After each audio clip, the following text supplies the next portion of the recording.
Peintre, mais aussi graveur, illustrateur et sculpteur, Pierre Bonnard s'est passionné dès ses débuts pour les arts décoratifs. Son attrait pour la couleur, la lumière et une utopie du Midi le définit comme le peintre de l'Arcadie. Le musée d'Orsay, qui gère son œuvre, lui consacre une rétrospective justement sous-titrée « Peindre l'Arcadie ». L'Arcadie, c'est un pays mythique, un pays où l'homme vivrait en harmonie avec la nature. Et l'Arcadie, c'est également une référence à tous ces textes de Virgile qui ont développé l'idée d'un bonheur parfait au sein de la nature avec une vie très simple. Et c'est aussi le tableau de Poussin où l'on voit des bergers en Arcadie qui découvrent une inscription sur un tombeau où il y a marqué « Et ego in Arcadia ». Moi aussi, j'étais en Arcadie et c'est la mort qui parle. Cette inscription dit tout simplement que même en Arcadie, la mort existe et que le bonheur humain est un bonheur temporel. C'est un peu ce thème qui nous a servi de fil rouge pour organiser cette exposition Bonnard peindre l'Arcadie. Presque tous les tableaux de Bonnard parlent de bonheur, mais en même temps d'un bonheur qui est nuancé, un petit peu de mélancolie, et en tout cas aussi de l'introduction de ce temps qui fuit et que l'art peut arrêter en créant quelques images, quelques arrêts sur images précisément.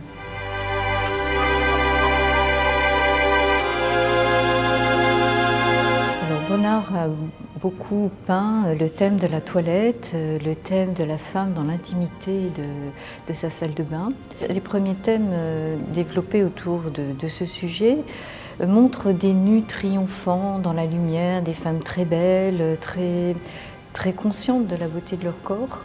Et on voit ce corps féminin mis en scène dans des espaces avec des écrans, avec des jeux de miroirs, avec des morceaux du corps qui deviennent comme des statues dans le reflet du miroir. Et en 1925 précisément arrive le thème des baignoires, des nus allongés dans l'eau, où on voit que la coloration et le thème est très différent. Il s'agit de sujets traités d'une manière beaucoup plus froide, avec des cadrages aussi différents, où le peintre s'est mis au-dessus de son modèle et regarde donc cette femme plongée dans de l'eau, mais l'eau a l'air froide.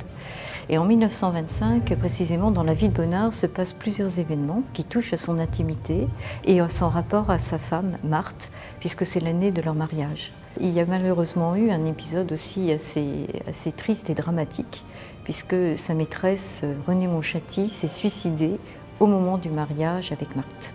Alors il y a en effet quelque chose d'assez morbide dans ces baignoires, avec ces corps qui semblent presque se diluer dans l'eau, puisque Bonnard va beaucoup travailler sur la matière et va beaucoup travailler aussi sur le flou du corps vu à travers l'eau. Et donc ces premières baignoires qui sont liées à tous ces événements tristes dans la vie de Bonnard, dont Bonnard ne parle absolument pas, mais il peint ces salles de bain qui ont l'air assez froides.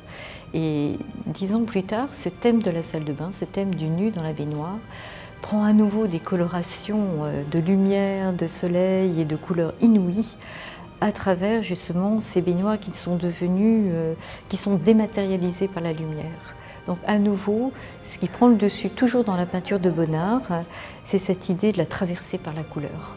Et on voit ici dans ce magnifique tableau du Musée d'Art moderne de la ville de Paris, comment cette lumière va rendre presque insensible la transition du mur avec l'eau, avec la baignoire. Toutes les frontières sont abolies et on est dans la couleur pure. On est ici dans les années 30.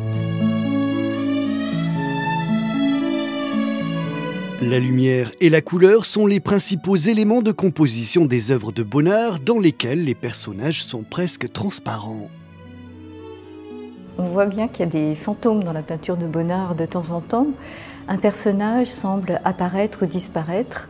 Et c'est le cas ici, dans cet intérieur, où moi aussi, personnellement, j'ai mis du temps avant de voir qu'il y avait une femme qui était présente et qui était accroupie, qui était penchée vers un chat. Elle est en train de donner à manger ou à boire à son chat. Et cette femme elle-même, dans une sorte de mimétisme, se transforme comme une femme panthère parce qu'elle a un tricot rayé ou un motif de sa robe qui évoque en effet la robe d'un félin. Il y a énormément de chats et de chiens dans sa peinture. Il faut dire que c'était des animaux familiers de Bonnard. Il adorait les chiens. Et souvent, même ses amis disaient qu'il se confiait davantage à ses chiens qu'à ses amis. En tout cas, les animaux ont une importance très forte dans son intimité et dans sa peinture, et ils sont carrément omniprésents. On voit bien qu'ils constituent même des éléments de composition de ces tableaux. Donc les chasses, ce n'est pas uniquement anecdotique.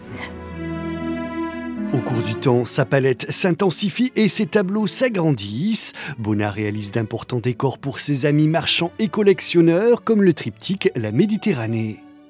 Donc l'exposition se conclut sur un très grand triptyque intitulé La Méditerranée et qui était une commande d'un grand collectionneur russe, Ivan Morozov, qui a demandé à Bonnard un panneau décoratif pour le palier de l'escalier de son hôtel particulier. Et ce panneau représente une scène à peu près idéale d'un paysage méditerranéen et correspond à une forme d'utopie, mais que beaucoup d'artistes sont venus aussi réaliser sur la Côte d'Azur.